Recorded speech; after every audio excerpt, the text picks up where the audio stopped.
weren't with us on Friday night. Obviously, the news that Arsene Wenger stepping down at the end of the season. I just want to go back to it briefly because it did strike me yesterday when David Moyes was throwing Declan Rice under the bus for his mistake.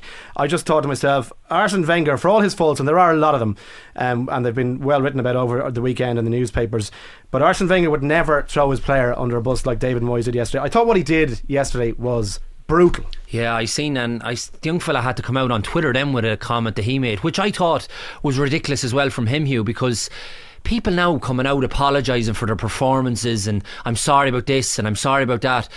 Just, you play the game. If you make a mistake, so be it. You wait for the next game and you kind of make it better then. But everybody's commenting on, I'm sorry for this, I'm sorry for that. I think it's ridiculous. I agree with you about the Moyes stuff. He's a young player. He's a young guy, yeah, and he's who done needs great protection. Like, Ferguson would never have done that. No, never. Like, even Mourinho, well, maybe Mourinho might do it, but no, and whatever's gone on in the dressing room, he definitely would have had a go at them there, but he'd never come out in public and do that to them. So it was surprising for Moyes, who I think should know probably better than that as well. But the young fella doesn't need to go on Twitter and be saying sorry as well. Like come on. I thought it was poor form, Eamon, of David Moyes, I have to say. Yeah, it was very unlike him. I mean, he's not really like that, David Moyes.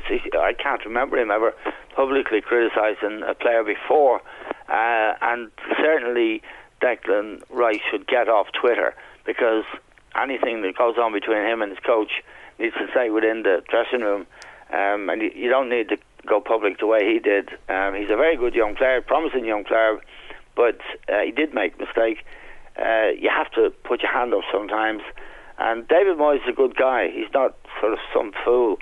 He was clearly angry, and he was, he shouldn't be publicly having a go at the kid, but the kid should keep quiet and get on with his work. It's one mistake. You learn from mistakes, and if you're not if you're on Twitter answering your coach, well then you're on the wrong side of where you should be. David Moyes is his boss. He's got to do his stuff, and if Moyes has a problem with his attitude, then there's probably something wrong with his attitude.